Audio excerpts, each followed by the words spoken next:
Hello everyone, how's it going? So yesterday Bungie dropped a huge nuclear bomb on their official Twitter account. They stated that they would be sunsetting Destiny 2 on June 9th.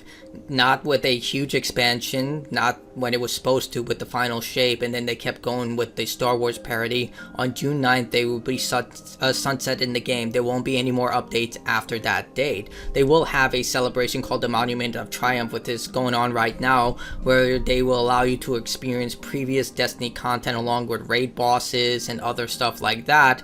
Whether they're going to give back the content you paid for and allow you access to that like with Destiny 1, I'm not really sure, but right now this was just shocking to a lot of people. It just came out of nowhere, and a lot of people were wondering why until you kind of put the dots together. First off, the Bungie is not valued as high as Sony paid for them. They've lost significant value since their purchase from Sony, not to mention that a lot of people were hoping that Destiny 3 would be in development, but unfortunately it's not. According to Paul Tassi and Jason Schreier, where they corroborated stories, Destiny 3 is not in production and has not even been greenlit as something to start down the road. It has been obviously been pitched many times over, even before the final shape, but Sony did not want to spend the money. That has apparently not changed. And honestly, I can't blame them. Like, live services are failing left and right. They've canceled a bunch of them. A lot of them we don't even know about, but we know about the God of War one, which led to Blue Point Studios getting shut down. Then, of course, there was the Spider-Man one that also got shut down. And they also have Fair Games, which is in development with the Eat the Rich concept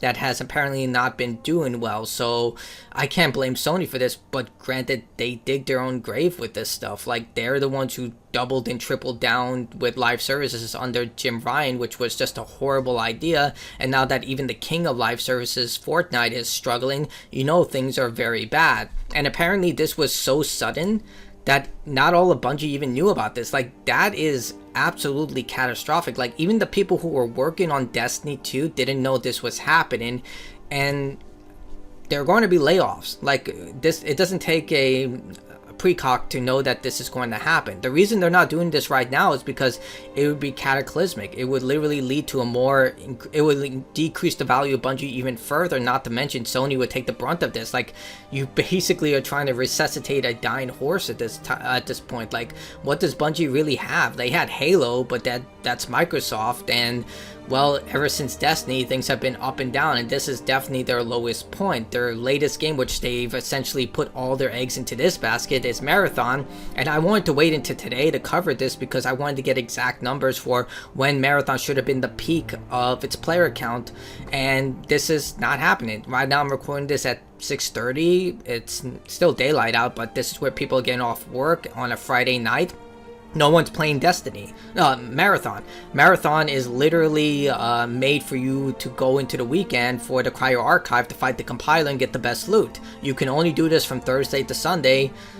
Look at that. And you can just hit the max button and just be like, over $200 million, multiple years of development. It launched with 3 maps, a 4th map that's timed. And don't give me that crap about the rank stuff. It's still on the same maps. Not to mention, like, 6 characters, I guess, 7 if you count Rook. It's just like I like Marathon's lore. Like, the lore is really cool, but this is a very hardcore player versus player experience.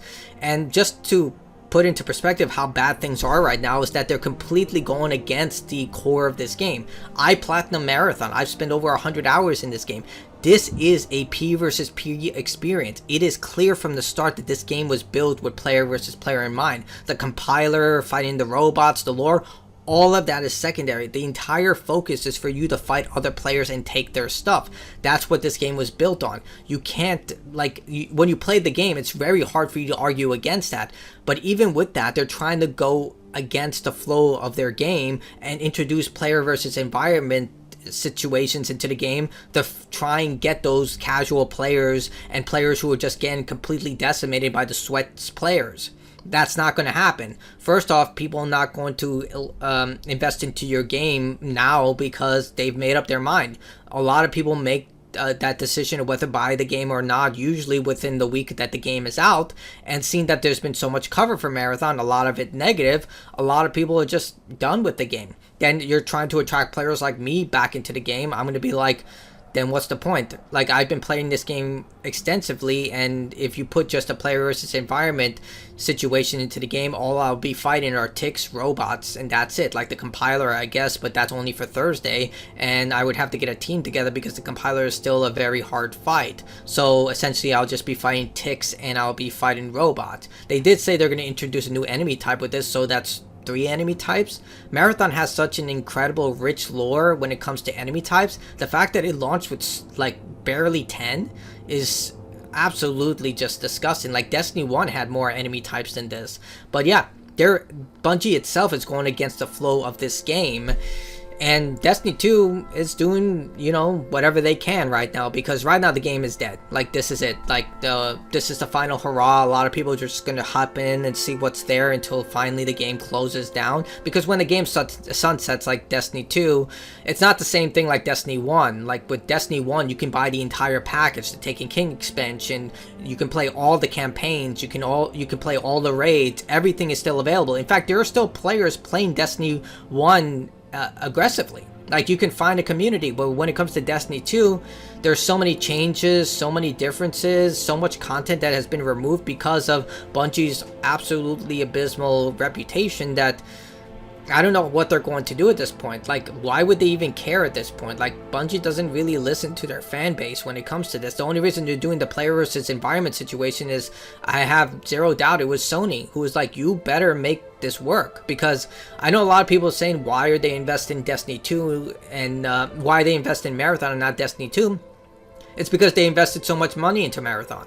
Like, they put so much time and effort into Marathon, they cannot have another Concord situation. Like, you have to remember, that is one of the biggest failures in entertainment history. Not just video games, entertainment. That includes movies, books, music, you name it. It is one of the most profound failures that it's literally become synonymous with failure. You call it Concord. And they can't have another one like that. Even though this has survived longer than Concord, it's still abysmal if they were to issue layoffs and say this game is dying. Like, at this point, this game is not going to make a recovery. That's it. Like, I don't know how they're going to... Like, maybe I'm wrong and they do, but that's like a 0.01% chance. Everyone likes to use No Man's Sky as an example. That is one game out of hundreds, probably thousands of games that tried to pull the same thing and still failed. Like, look at the, what was that, I can't remember that, the WB fighting game. You know the one I'm talking about, the one with Shaggy. That game started to recover. It started to get a decent player base. WB shut that down almost immediately. Star Wars Battlefront 2, they stopped issuing updates for the game even though it was seeing a huge surge in recovery. A lot of this stuff, it's just not going to pull a No Man's Sky. That is a 1 in a billion example. Ironic considering it has over 1 billion planets, but I really think that Sony is just like at Bungie's leadership and say, you got to make this work. If you don't, there are going to be serious consequences. They probably already said there are going to be layoffs. Bungie has over 800 employees. There is no way they're sustaining the salaries of all those employees with games that are operating like this. This one's about to be shut down in a couple of months. This one, barely, like 9,000 players? Like, even if you consider PlayStation and Xbox, you really think this is cracking 50K? I would be surprised. I think the highest right now it's at maybe 20, 30K. There's no way that's sustaining an employee count of 800 people. Look at what happened to Highguard. Like, that game shut down in a couple of months, like in about a month. And look at Concord. That game shut down in 2 weeks. You really think this amount of players is going to sustain Bungie? Like, I'm sorry, but Bungie is not what they once were. I love Halo, but that's long gone. That's years, decades ago. It's done at this point, and I think this is the end for Bungie unless they really make some massive changes.